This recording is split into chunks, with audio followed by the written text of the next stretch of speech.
Welcome to Season 3, Episode 18 of They Walk Among Us, a podcast dedicated to UK true crime. Listener caution is advised, as this episode contains adult themes and descriptions that some listeners may find distressing.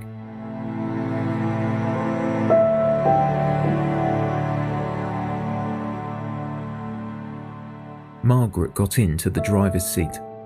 She heard her husband call, "Drive carefully, darling."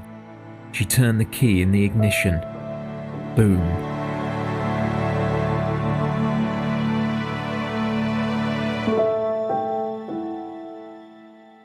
Graham married Margaret in 1974. He was in his early 30s and his new wife was in her mid-20s. Graham hadn't chosen to take up a high-powered career that his public school education could have laid the groundwork for. He worked as a hairdresser at Graham of Keynsham in Somerset, a job that gave him the chance to meet women. It was an opportunity Graham didn't pass up. He changed career paths before he got married, returning to run the family business with his father Charles at Widden Hill Farm in Horton Village, Gloucestershire, where they bred British Friesian cows. Graham, having no experience of running a farm, started learning the ropes. In April 1973, the father and son were taken to court. A neighbour said they had stolen 4 calves from his land. The court ruled in the neighbour's favour.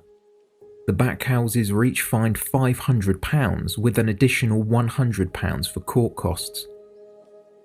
Charles Backhouse died in 1979, leaving the business, a pretty 18th century farmhouse and acres of land, to his son.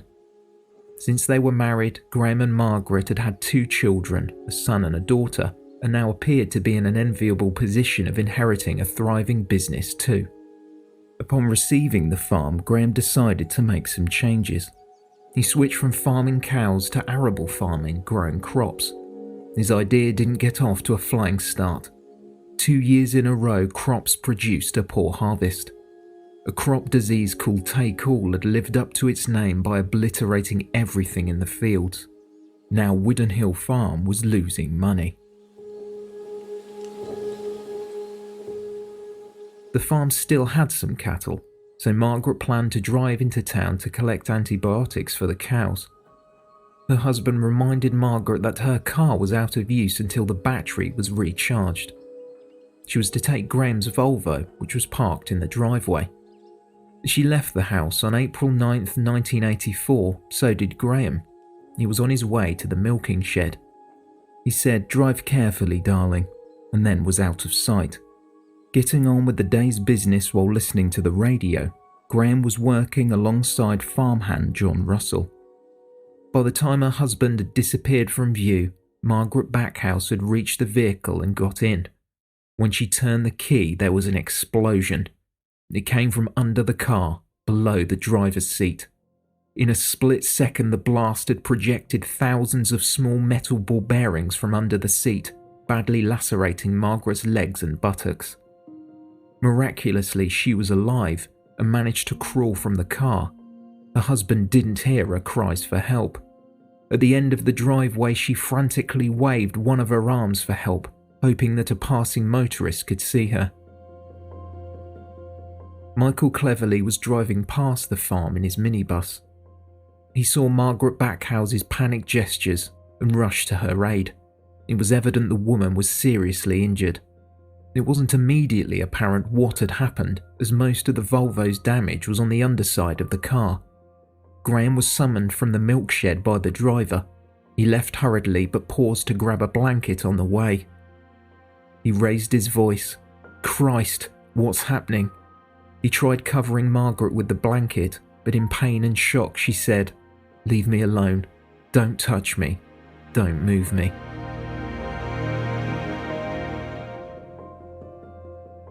The police received a call about the explosion, and the area was taped off as the car was still smoking. Not sure what they were dealing with, a mechanical fault or something planted in the vehicle, the bomb disposal team were called in. The scene took hours to secure, ensuring it was safe for the forensic scientists to come in and collect evidence. In the meantime, Margaret Backhouse was rushed to Frenchay Hospital. The injuries she sustained from the blast were severe. The lacerations were deep, and reports say half of her left knee was blown off in the explosion. She needed to have 2 operations. The first, to remove over 1 pound of shrapnel, was 8 hours long. It was fortunate she escaped with her life, as the bomb contained approximately 4,500 tiny metal pellets. They had been emptied into a 4-inch piece of galvanized steel pipe. The powder of 12 shotgun shells were used as the explosive. Wires went from the pipe and were connected to the heater in the car. When the key was turned, the ignition started the heater, which in turn triggered the device that had been placed under the driver's seat. The bomb was positioned to blast upwards. It could have been the seat that cushioned Margaret Backhouse from a fatal injury. The base of the seat was densely constructed from a few different components: thick foam, springs, fabric, and a heating element which were all directly above where the bomb was placed. A hole was visible from the underside of the car, near where the device had been located. The top of the vehicle was slightly buckled, and a few cracked windows were noticeable from the outside. The inside showed the evidence of what happened.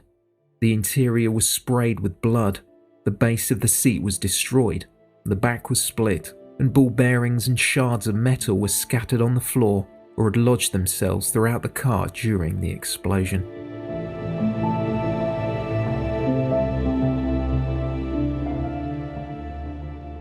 Graham Backhouse was forthcoming with the authorities. That year, Graham had been in touch with his local police station on several occasions. The first time was in January 1984, when he informed them that he had received a letter which threatened his life. The anonymous author claimed that Graham Backhouse had ruined his sister. The letter then apparently read, "I'm going to get you, you bastard." Unfortunately, the letter had been disposed of, so there was no evidence. The police were told a few weeks later that the Backhouse home had received malicious phone calls. On March 30th, Graham again got in touch with the police, this time to report a sinister discovery on his land. A sheep's head had been severed and skewered on a fence post. A note had been attached. The herdsman John Russell had been the person to discover it as he came into work that morning. This time, Graham had retained the message. 2 words, "You next," were handwritten in large lettering covering multiple lines on the sheet of notepad-style paper. The word "you" was in lowercase, as was the letter N in next. EXT were in capitals. About a week later, the day of the bombing, Graham Backhouse told the police that he had received another letter. This one had been sent via Royal Mail. It had the same uneven handwriting on the envelope. It stood out, so the bomb disposal experts that were already at the scene checked it before it was opened. The letter inside read, "Came twice last week, but the pigs were about. See you soon." 2 words were spelt incorrectly. Twice were spelt TYCE and were WER. The paper was also different to the last letter. It was unlined. After the contents had been logged, the letter was sent for forensic analysis.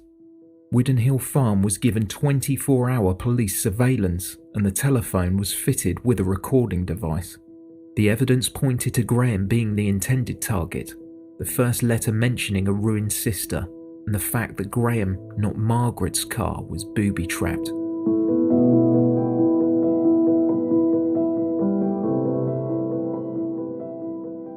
Investigators needed to get to the bottom of who could have a vendetta against Graham Backhouse. A lot of leads came from Graham himself. He wasn't bashful about his extramarital affairs. One of the ongoing private romantic relationships he claimed he had was with a 25-year-old sheep farmer, Julian Lipiat, who lived on an adjoining farm. Reeling off his indiscretions, he suggested a close friend, David Hodkinson, could be responsible. The man who had served as a best man at Graham and Margaret's wedding years earlier was an electrical engineer and worked at a quarry, therefore had access to explosives and a knowledge of wiring. Graham claimed the reason for the grudge was because he had had, quote, heavy petting sessions on 2 occasions with his friend's wife, Caroline. Graham also claimed to have had other affairs. He offered the opinion that perhaps it could be any one of their husbands who was trying to get revenge. He confessed to various one-night stands while away from home at business conventions for livestock and farming. Another person Graham mentioned was Colyn Bedale-Taylor. Colyn had been in an ongoing land dispute with Graham over the ownership of 200 yards of land. There was more bad blood according to Graham Backhouse. Colyn also held a grudge, as Colyn's 19-year-old son Digby was involved in a car accident in the September of the previous year, in which Digby sadly lost his life. Graham had befriended the man that drove the vehicle, who was later acquitted of dangerous driving, and gave him odd jobs around the farm. This was said to create a further rift between the neighbours. Colyn was 63 and a retired personnel officer. He was good with his hands, would often be found in his workshop. He was particularly skilled at woodwork. He crafted a wooden bench which was in the village for the locals to enjoy. He and his wife, also called Margaret, lived alone since the death of their son. Their home, called the Gatehouse, was next door to the Backhouses. Police questioned almost every person in Horton Village. Some people voiced their knowledge about Graham's affairs. Although rumours were rife about wife-swapping parties, it appeared Graham only took part before he married Margaret. Police filled in their notepads with gossip and scandal, but no other viable suspects were found.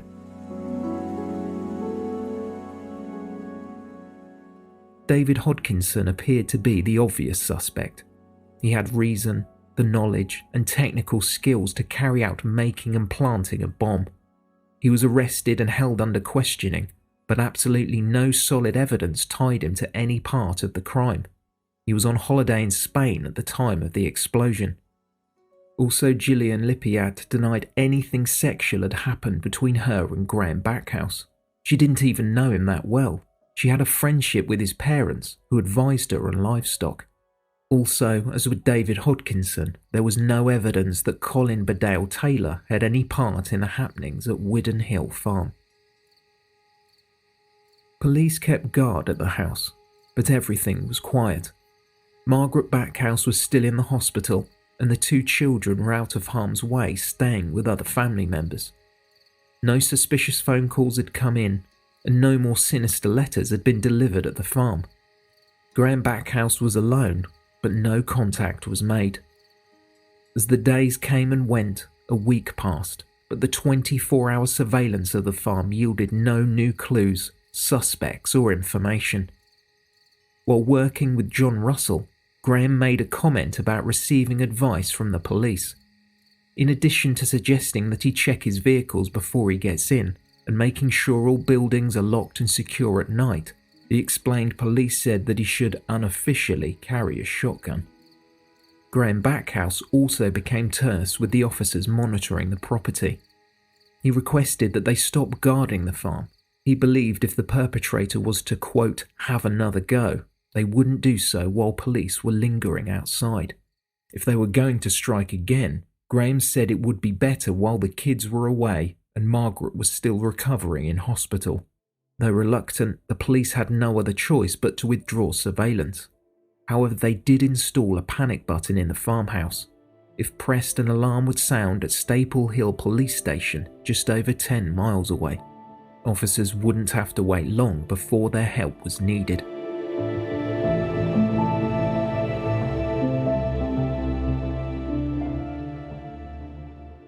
On April 30th, around 8:20 p.m, police cars sped along the country roads, their sirens breaking the tranquility of the quiet village.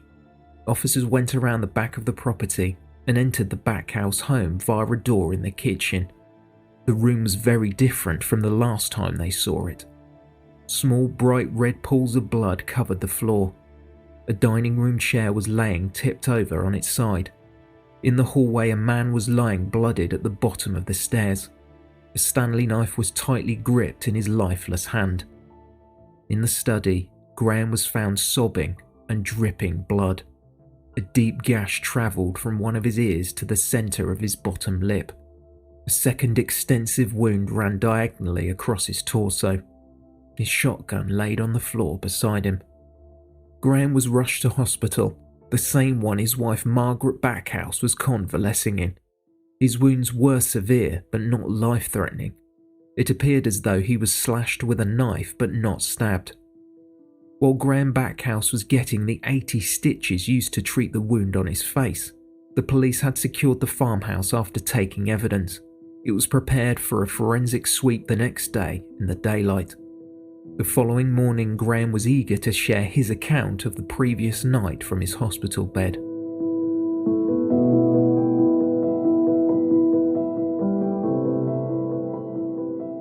At 7:30 p.m. on April 30th, there was a knock at the door. It was Graham's next-door neighbour, Colyn Bedale-Taylor. Graham offered him a coffee. The pair talked for a while, but the conversation took a sinister turn. Colyn said he had come over to fix an old wooden chest that the Backhouses owned. Graham insisted that there was no need, as it didn't need fixing. According to Graham, Colyn said God had sent him. The subject changed abruptly when he asked Graham, "Why did you kill my son?" Suspicious, Graham asked if Colyn had planted the bomb, to which he responded he had, but he would not fail again. For a moment, Colyn looked as if he was praying. Then he reached for a Stanley knife from the pocket of his trousers as a chair was knocked over. He lunged at Graham Backhouse, causing the injuries to his face. Graham recoiled, stepping back as Colyn again slashed at his body. With the assailant still charging at him armed with a knife, Graham reached for his shotgun, which was leant against the stairs, and slowly stepped backwards while shouting at Colyn to stay away. He was still coming towards him with the knife. Graham pulled the trigger twice into Colyn Bedale-Taylor's chest. He was killed instantly. Everything made sense.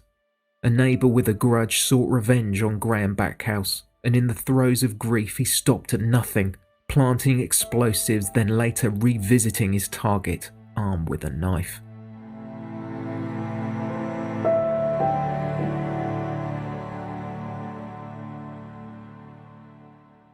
While Graham was in hospital, the investigation continued. The day after Colyn Bedale-Taylor was killed, a piece of pipe that matched the type used for the bomb was found on his driveway. Graham Backhouse was discharged from hospital on May 11th.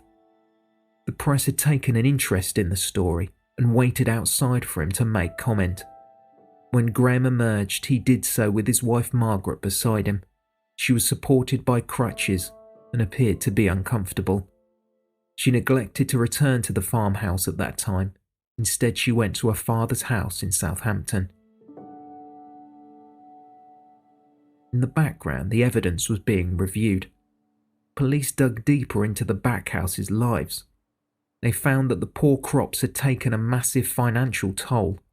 Graham had a massive tax bill and owed the bank £60,000. Both Graham and Margaret had a life insurance policy for £50,000, and in addition to that, Graham took out a second policy on Margaret for the same amount. There also seemed to be some major discrepancies in Graham's account of the night Colyn Bedale-Taylor was killed.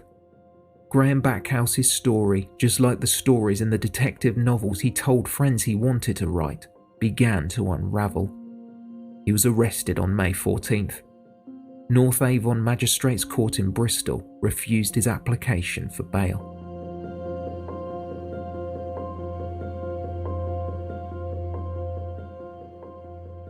The evidence began to mount.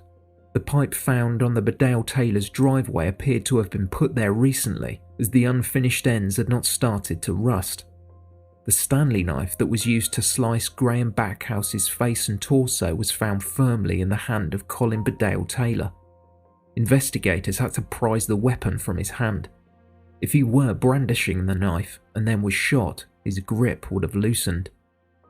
The handle of the weapon bore the initials BT scratched in an uneven font. Colyn Bedale-Taylor owned hundreds of tools in his workshop, which he kept uniformly neat and tidy. He had engraved many of them with his full name, not just his initials. The U-Next note found with the sheepshead revealed an interesting doodle under light analysis. An indentation of multiple scribbled circles was found on the paper. The marks had been made by someone doodling on a page that covered it. A notepad was found in Graham's study that had the same drawing indentations.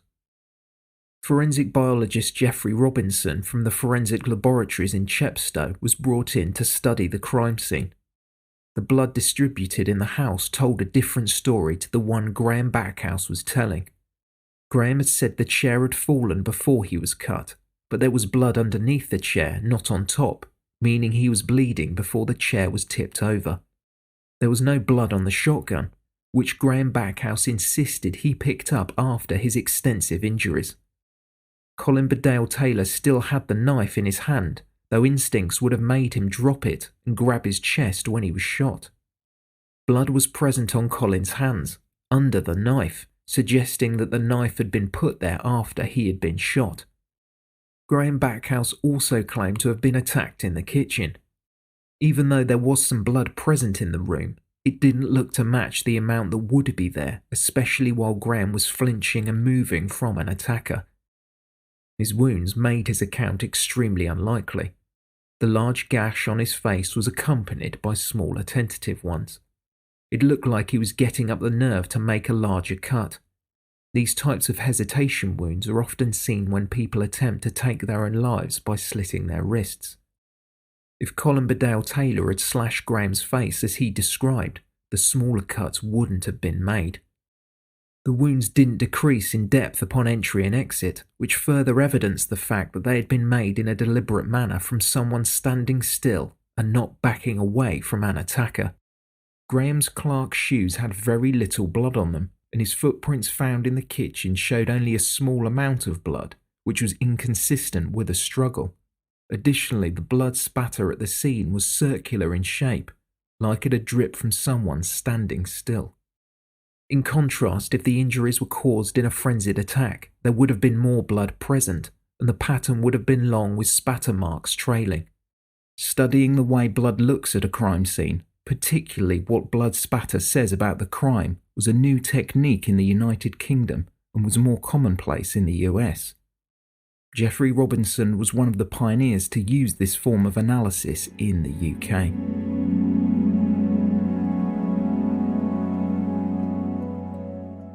Graham Backhouse was held at Horfield Prison in Bristol while awaiting trial. He would not admit his guilt and desperately schemed to try and shift the blame. He contacted his wife to ask for help.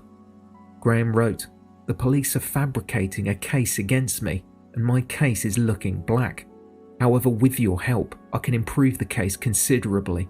I want to fabricate a letter to the press, so please help me. I must get out of this hellhole." Margaret submitted the correspondence to the police.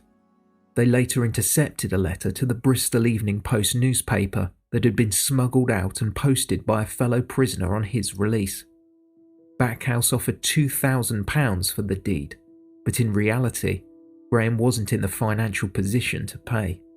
The author confessed to writing the threatening notes to the Backhouses. The letter claimed to be from Colyn Bedale-Taylor's partner in crime.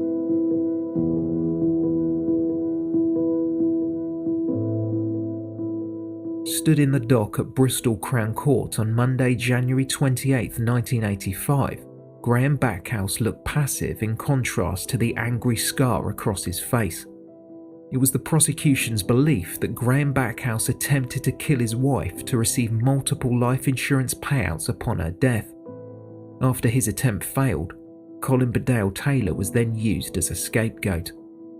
Graham hoped police would believe that Colyn had planned to kill him, first by using a car bomb, then when that didn't work, he returned to finish the job. On the second day of the trial, Graham Backhouse addressed the jury. He still stuck by his story, claiming he had shot his neighbour in self-defence. He gave them his version of events, remaining steadfast to what he had told police. Colyn Bedale-Taylor had come to his house, accused him of murdering his son, then tried to attack him with a knife. He told the jury, "I turned into the stairwell and grabbed my gun which was lying on the stairs. I backed up the stairs and shouted, "I have a gun." He claimed Bedale-Taylor kept on coming and he had no choice but to shoot him. All of the evidence was building against Backhouse, and it was damning. In addition to everything else, the envelope that was used for the letter that read, "Came twice last week, but the pigs were about," contained fibres on the gum seal that matched one of Graham's cardigans. A handwriting expert, Michael Hall, believed that Graham Backhouse was the person to pen the letters.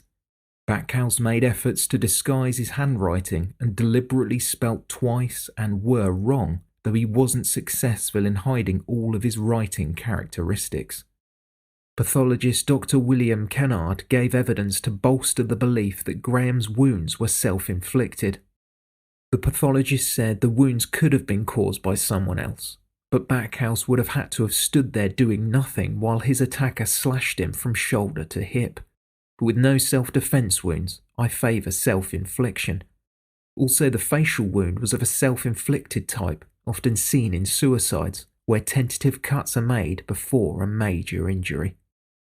On the 13th day of the trial, David Bulmer, a friend of Colyn Bedale-Taylor, gave a strange testimony. He said his friend Colyn had predicted his own fate. Colyn told David that he thought he would be killed by a neighbour following a disagreement over land. If his forecast turned out to be correct, Colyn urged his friend to relay their conversation to the police.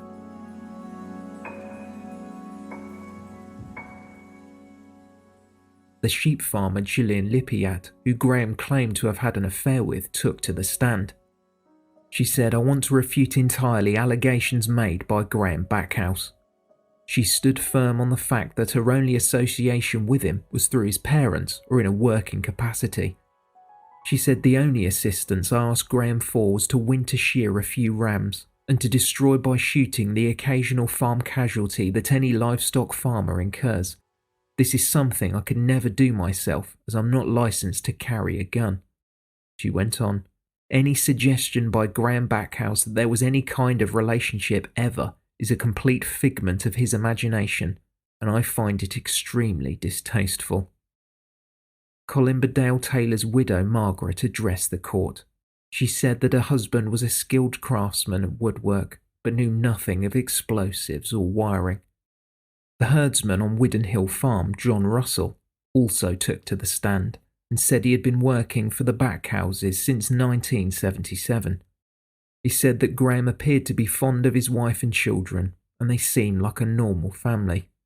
He went on to say that a few days before the explosion that left Margaret injured, he heard what sounded like a hacksaw on metal coming from one of the outhouses. Graham and John were alone on the farm at the time. At the end of the trial, the prosecution submitted their closing arguments. The prosecutor, James Black QC, said, "We put our case firmly and squarely on the basis that Mr. Backhouse is the evil man behind these matters." Margaret Backhouse had been in court throughout the trial, hearing the details of her husband's plan to kill her for money. She was filmed by reporters walking into court.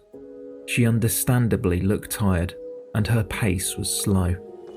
The farmer's wife, Mrs. Margaret Backhouse, heard all the evidence. It was that her husband, heavily in debt, tried to blow her up with a homemade car bomb so that he could claim £100,000 in life insurance. On February 19, 1985, the jury of 8 men and 4 women deliberated for 5.5 hours. They found Graham Backhouse guilty at a ratio of 10-2. The judge, Mr. Justice Stuart Smith, spoke to Backhouse before the sentence was handed down. He said, "Not content with trying to kill a wife who, according to your own evidence, loved you and had done no wrong, you then set about cold-bloodedly to plot and kill your neighbour who had never done you any harm and whom you barely knew." Graham Backhouse received 2 life sentences, one for killing Colyn Bedale-Taylor and the second for attempting to kill his wife. The defence made a submission for the recommended minimum sentence to be decided by the Home Secretary.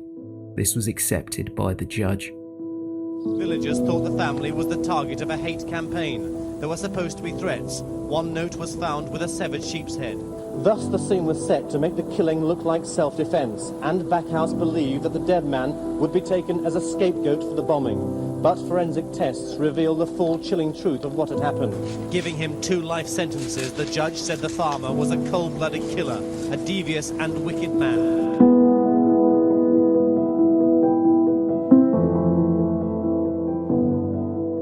So where are we now? Graham Backhouse would not serve his 2 life sentences. It was reported that 10 years later, in June 1994, Backhouse was playing cricket in HMP Grendon in Buckinghamshire, a Category B prison. He suffered a heart attack that proved to be fatal. He was 53 years old. Rumours circulated after his death that he was engaged to a convicted con woman, Rosemary Aberdour, who we will be covering later this season. In March of the following year, Margaret Backhouse passed away in her sleep. She was just 48 years old and left behind 2 teenage children.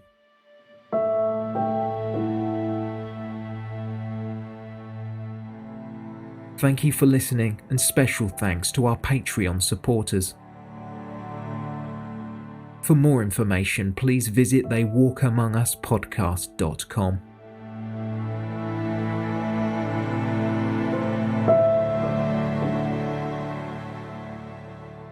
If you would prefer to listen to our podcast a few days early without adverts, you can for just $3 a month. Head on over to patreon.com/theywalkamongus.